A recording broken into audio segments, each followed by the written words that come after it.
Hi friends, welcome to ஏசிஏவிஎஸ் family. வீட்டில் பட்டாணி இருக்கா? அப்போ நான் சொல்கிற மாதிரி பட்டாணி கூட நான் சொல்கிற இந்த பொருள்களாம் சேர்த்து அரைச்சி ஊற்றி செஞ்சு பாருங்கள். டேஸ்ட் அட்டகாசமாக இருக்கும். சாப்பாட்டுக்கு, இட்லி, தோசை, பரோட்டான்னு எல்லாத்துக்குமே சூப்பரான ஒரு சைடிஷ்ங்க.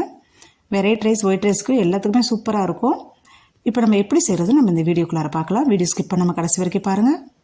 ஒரு கடாயை அடுப்பில் வச்சுக்கலாம். கடாய் சூடு ஏறினதுக்கப்புறமா ஒரு 4 ஸ்பூன் அளவுக்கு எண்ணெய் சேர்த்துக்கோங்க. எண்ணெய் சூடு ஏறினதுக்கப்புறமா 1/2 ஸ்பூன் அளவுக்கு தாளிக்கிறதுக்கு சோம்பு சேர்த்துக்கலாம். சோம்பு நல்லா பொரிஞ்சு வரட்டும். இப்போ சோம்பு நல்லா பொரிஞ்சதுக்கப்புறமா ஒரு பெரிய வெங்காயம் நல்லா நைஸாக கட் பண்ணி வச்சுருக்கேன், அதை இதோடு சேர்த்துக்கலாம். 2 தக்காளி நல்லா பழுத்த தக்காளியாக கட் பண்ணி வச்சுருக்கேன், அதை இதோடு சேர்த்துக்கலாங்க. ஒரு 2 இனுக்கு கருவேப்பிலை உருவி வச்சுருக்கேன், அதை அப்படியே 1-2 பிச்சு இதோடு சேர்த்துக்கலாம். இந்த வெங்காயம் தக்காளி எல்லாமே நல்லா வதங்கணும். அந்தளவுக்கு நல்லா ஒரு முறை வதக்கி விட்டுக்கலாம். தக்காளி நல்லா வதங்கி வந்ததுனா தான் அந்த ஜூஸ் இறங்கி பட்டாணி கிரேவி நல்லா டேஸ்ட்டாக இருக்கும். இப்போ இது வதங்கிக்கிட்டே இருக்கட்டும். அந்த டைமில் தேங்காய் அரைக்கிறதுக்கு நம்ம பார்த்துட்டு வந்துடலாம். ஒரு மிக்சி ஜாரில் ஒரு 6-7 கீத்து தேங்காய் எடுத்துக்கலாங்க. உங்களுக்கு கிரேவி நிறைய வேணும்னா இந்த 2 கீத்து தேங்காய் எக்ஸ்ட்ரா கூட சேர்த்துக்கலாங்க. இதில் ஒரு 6-7 பல்லு பூண்டு சேர்த்துக்கலாம். 2 துண்டு சின்ன துண்டாக பட்டை சேர்த்துக்கிறேன். 2 கிராம்பு சேர்த்துக்கலாம். 1/2 ஸ்பூன் அளவுக்கு சோம்பு நான் சேர்த்துக்கிறேன். பட்டை கிராம்பு இந்த அளவுக்கு சேர்த்திங்கன்னா போதும், ரொம்பவும் சேர்த்திங்கனாலும் வாசனை ஜாஸ்தியாக இருக்கும். 1/2 ஸ்பூன் அளவுக்கு சீரகம் சேர்த்துக்கலாங்க. இதை எல்லாத்தையுமே கொஞ்சமாக தண்ணி ஊற்றி நல்லா நைஸாக அரைச்சி எடுத்துக்கலாம். பாருங்கள், நல்லா நைஸாக அரைச்சாச்சு. இது அப்படியே இருக்கட்டும். இப்போ வெங்காயம் தக்காளி பாருங்கள் நல்லா வதங்கிருச்சு. இதில் 1/2 ஸ்பூன் அளவுக்கு மஞ்சள்தூள் சேர்த்துக்கலாம். காரத்துக்கு ஏற்ற மாதிரி நீங்கள் மிளகாத்தூள் சேர்த்துக்கோங்க. நான் 1/2 ஸ்பூன் அளவுக்கு நீங்கள் மிளகாத்தூள் சேர்த்துருக்கேன். 1/2 ஸ்பூன் அளவுக்கு கரம் மசாலா சேர்த்துக்கலாம். இது தூள் எல்லாத்தையுமே நல்லா இந்த எண்ணெயிலே ஒரு முறை நல்லா வதக்கி விட்டுக்கலாம். இந்த எண்ணெயிலே வதங்குறதுனால டேஸ்ட்டும் நல்லாயிருக்கும்.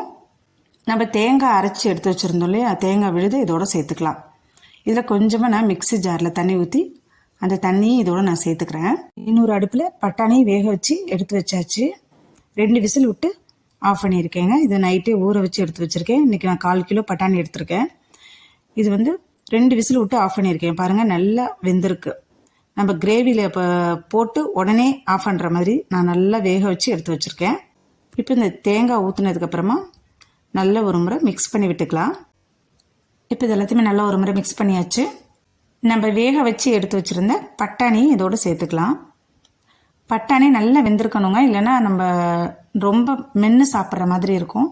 ஸோ நல்லா இப்படி நசுக்குன்னா நசுக்கப்படணும், அந்தளவுக்கு நல்லா வேக வச்சு எடுத்து வச்சுக்கோங்க. இந்த கிரேவிக்கு தேவையான அளவு உப்பு சேர்த்துக்கலாம். உப்பு சேர்த்ததுக்கப்புறமா இந்த கிரேவியோட நல்லா பட்டாணியை எல்லா இடத்துலையும் படுற மாதிரி ஒரு முறை மிக்ஸ் பண்ணி விட்டுக்கலாம். எனக்கு இந்தளவுக்கு தண்ணியே சரியாக இருக்குது. உங்களுக்கு இன்னும் கிரேவி ஜாஸ்தியாக வேணும்னா, உங்களுக்கு தேவைப்பட்டுச்சுன்னா தண்ணி வேணால் இன்னும் கொஞ்சமாக ஆட் பண்ணிக்கலாம். இதை மூடி போட்டு ஒரு 5 நிமிஷம் இந்த கிரேவியில் நல்லா வேகட்டும் பட்டாணி. இப்போ பாருங்கள், இருக்கிற தண்ணி இல்லாமல் கொஞ்சம் ட்ரை ஆகிட்டு பட்டாணி நல்லா வெந்திருக்கு. இப்போ நம்மளுக்கு பட்டாணி வறுவல் ரெடி ஆகிடுச்சுங்க. அவ்வளோதான். இந்த டைமில் நீங்கள் ஸ்டவ் ஆஃப் பண்ணிக்கலாம். அவ்வளோதான் ஃப்ரெண்ட்ஸ், சுவையான மனமான பட்டாணி வறுவல் ரெடியாக இருக்குது. இது செய்முறைகள் கூட ரொம்ப ரொம்ப சிம்பிள் தான்.